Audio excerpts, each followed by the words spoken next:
Welcome to the spicy chef. நாம் இன்றைக்கி பார்க்க போகிற டிஷ் என்னன்னு பார்த்தீங்கன்னா மசாலைக்கீரை பிரியாணி. இது பாலக் பிரியாணின்னு சொல்லுவாங்க.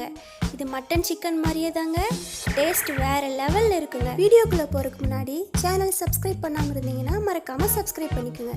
வாங்க நாம் இப்போ பிரியாணி செய்ய தேவையான பொருள் என்னன்னு பார்க்கலாம். பிரியாணி செய்ய தேவையான பொருள் என்னன்னு பார்த்தீங்கன்னா, நான் ஒரு பெரிய வெங்காயம் எடுத்து கட் பண்ணி வச்சுருக்கேன். 4 பச்சை மிளகாய் எடுத்துக்கோங்க. ஒரு பெரிய துண்டு இஞ்சி இந்த மாதிரி கட் பண்ணி எடுத்து வச்சுருக்கேன். 1/2 ஸ்பூன் மஞ்சள் தூள், 1 ஸ்பூன் மிளகாய்த்தூள், 1 ஸ்பூன் மல்லித்தூள். பிரியாணி இலை எடுத்துக்கோங்க. பட்டை, 2 அன்னாச்சி மொக்கு, 1 ஏலக்காய், 2 கிராம்பு, 1 ஸ்பூன் சீரகம். பூண்டை எடுத்துக்கோங்க. நான் 1 கையளவு புதினா கொத்தமல்லி தழை எடுத்து வச்சுருக்கேன். பாலக்கீரையை நல்லா இந்த மாதிரி கட் பண்ணி வாஷ் பண்ணி எடுத்து வச்சுக்கோங்க. வாங்க இப்போ பிரியாணி எப்படி செய்யறதுன்னு பார்க்கலாம். நான் மிக்ஸி ஜாரில் கீரையெல்லாம் எடுத்து வச்சுட்டேன்.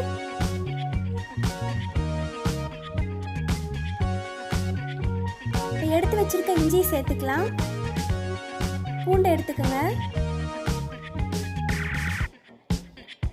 4 பச்சை மிளகாய் சேர்த்துக்கலாம். இதில் 1 ஸ்பூன் சீரகம் சேர்த்துக்கலாம். தண்ணி சேர்க்காம மிக்சியில் இதெல்லாம் அரைச்சி எடுத்துக்கலாம். பாருங்க, கீரையை நல்லா அரைச்சி எடுத்தாச்சு. இந்த மாதிரி நீங்களும் அரைச்சி எடுத்துக்கோங்க. இப்போ வாங்க பிரியாணி எப்படி செய்யறதுன்னு பார்க்கலாம். கடாயில் தேவையான அளவு எண்ணெய் ஊற்றிக்கோங்க. 1 ஸ்பூன் நெய் ஆட் பண்ணிக்கலாம்.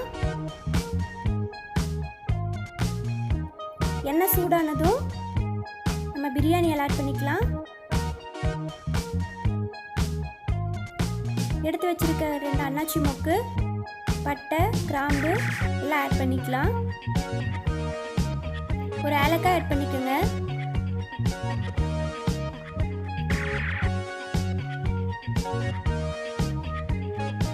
இப்போ நம்ம எடுத்து வச்சிருக்க ஒரு பெரிய சைஸ் வெங்காயத்தை நம்ம ஆட் பண்ணிக்கலாம்.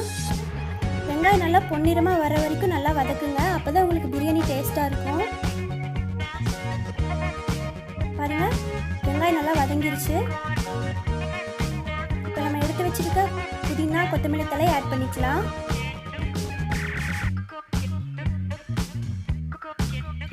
நல்லா வதக்கி விட்டுக்குங்க.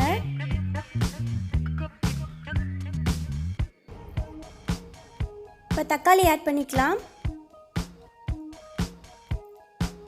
தக்காளி ஒரு 5 மினிட்ஸ் எண்ணெயில் நல்லா வேகணும். அப்போ தான் உங்களுக்கு தக்காளி நல்லா மசியும். தக்காளி சீக்கிரமாக வேகிறதுக்கு நம்ம கொஞ்சம் உப்பு சேர்த்துக்கலாம்.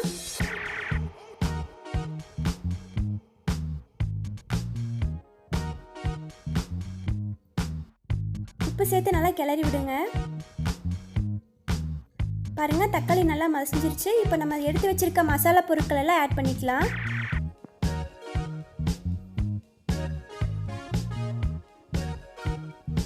ஆட் பண்ணி நல்லா கலக்கி விடுங்க. இப்போ நம்ம அரைச்சி வச்சிருக்க பாலக்கீரை இதில் சேர்த்துக்கலாம். சேர்த்து நல்லா கிளறி விடுங்க. அந்த கீரையில் இருக்க தண்ணியெல்லாம் நல்லா வத்தணும். அது வரைக்கும் நல்லா கிளறி விடுங்க.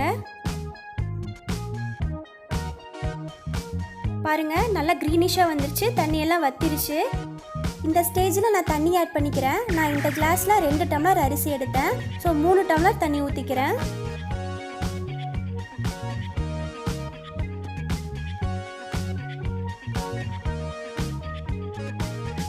நான் 3 டம்ளர் தண்ணி ஊற்றிட்டேன். கொஞ்சம் உப்பு ஆட் பண்ணிக்கிறேன். உப்பு ஆட் பண்ணி நல்லா கலக்கி விடுங்க. நல்லா கொதிச்சிருச்சு. இப்போ நான் அரிசி ஆட் பண்ணிக்கிறேன்.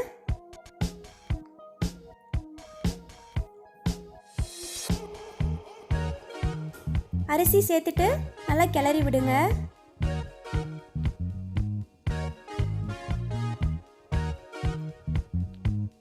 அரிசி ஆட் பண்ணி ஒரு கொதி வந்துருச்சு. இப்போ நான் கடைசியாக 1 ஸ்பூன் நெய் ஆட் பண்ணிக்கிறேன். நெய்யை ஆட் பண்ணி நான் குக்கர் மூடி வச்சிடுறேன். 3 விசில் வரட்டும்.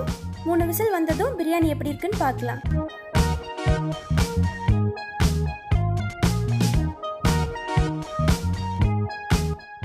விசில் வந்துருச்சுங்க. இப்போ நான் குக்கர் ஓப்பன் பண்ணி பார்க்குறேன். பாருங்க, பிரியாணி சூப்பராக இருக்குது. பார்க்கவே வேற லெவலாக இருக்குங்க. கீரையெல்லாம் மேலே வந்து செமையாக இருக்குது. லைட்டாக கிளறி விட்டுக்குங்க. அந்த மேலால் இருக்க கீரையெல்லாம் ஃபுல்லாக ரைஸ் ஃபுல்லாக ஸ்ப்ரெட் ஆகிற வரைக்கும் நல்லா கிளறி விட்டுக்குங்க. இப்போ பாருங்கள், கீரை மசாலாலாம் ரைஸ் ஃபுல்லாக நல்லா ஸ்ப்ரெட் ஆகி பார்க்கவே சூப்பராக க்ரீனிஷாக இருக்குங்க. அவ்வளோதாங்க, பாலக் பிரியாணி சூப்பராக ரெடி ஆயிடுச்சுங்க. இதுக்கு நம்ம தயிர் பச்சடி எடுத்து வச்சுருக்கோம். கூடவே ஒரு கிளாஸ் லெமன் ஜூஸ் எடுத்தாச்சு. இது நீங்கள் உங்கள் வீட்டில் கண்டிப்பாக செஞ்சு பாருங்கள். குட்டீஸ்க்கு ரொம்ப பிடிக்குங்க. கீரை சாப்பிடாத குழந்தைங்களுக்கு இந்த மாதிரி செஞ்சு கொடுங்க. சூப்பராக விரும்பி சாப்பிடுவாங்க. உங்களுக்கு இந்த வீடியோ பிடிச்சிருந்துச்சுன்னா லைக் பண்ணுங்கள், ஷேர் பண்ணுங்கள், கமெண்ட் பண்ணுங்கள். மறக்காமல் சப்ஸ்கிரைப் பண்ணிடுங்க. பக்கத்தில் இருக்க பெல் ஐக்கானையும் ப்ரெஸ் பண்ணிடுங்க. தேங்க்யூ ஃபார் வாட்சிங்.